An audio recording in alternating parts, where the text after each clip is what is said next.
Hello, and welcome to 60 Plus at 6 p.m. podcast. I'm your host, Nene, and it's Car Chronicles. And this episode goes out to married women that still carry their husband's last name for legacy purposes or whatever, and women that are planning to become married in the future.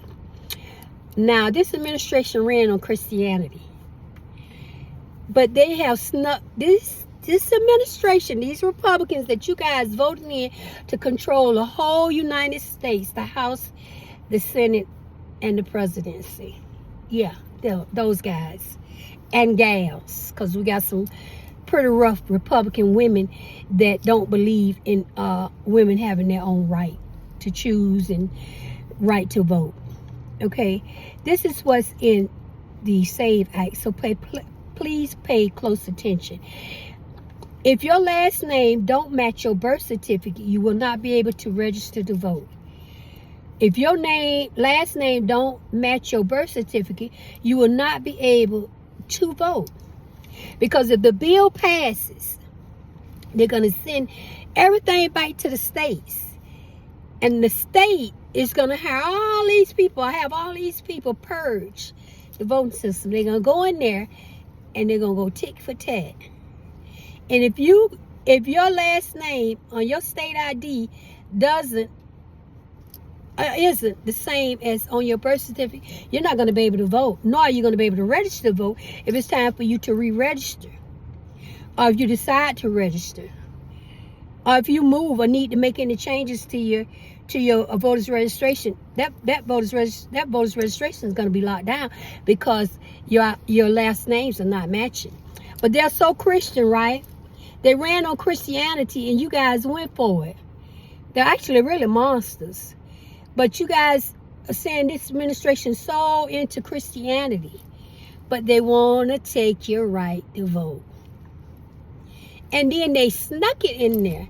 Thank God for these creators and these political creators that reads the bills. Because this one creator found it. It was tucked away in there real nice and neat. So when women come to the polls to vote, they get turned around. Yeah, but they're so Christian. And this is a part of a Christian value. A legacy that's been around for centuries and centuries, right? Where the woman takes the man's last name. There are millions of women, tons of women that don't take their husband's last name. But we have these diehard Christians that do. They believe in the Old Testament and they take strongly believe it, and they take their husband's last name. Okay? And it be on their license. Everything changed. But now, this Christian administration, with you Christian women, went out by the millions and voted into power, say they don't care about you being married. They don't care to consider you as a 50-50 partner, as a partnership, as a intact family. No, you over there and your husband over here, and the kids in the middle to them. Because that's a separation of a husband and a wife. Technically, if they want the wife to go back to her original name just to vote. And how many women gonna do that? No, I don't see a lot of women doing that.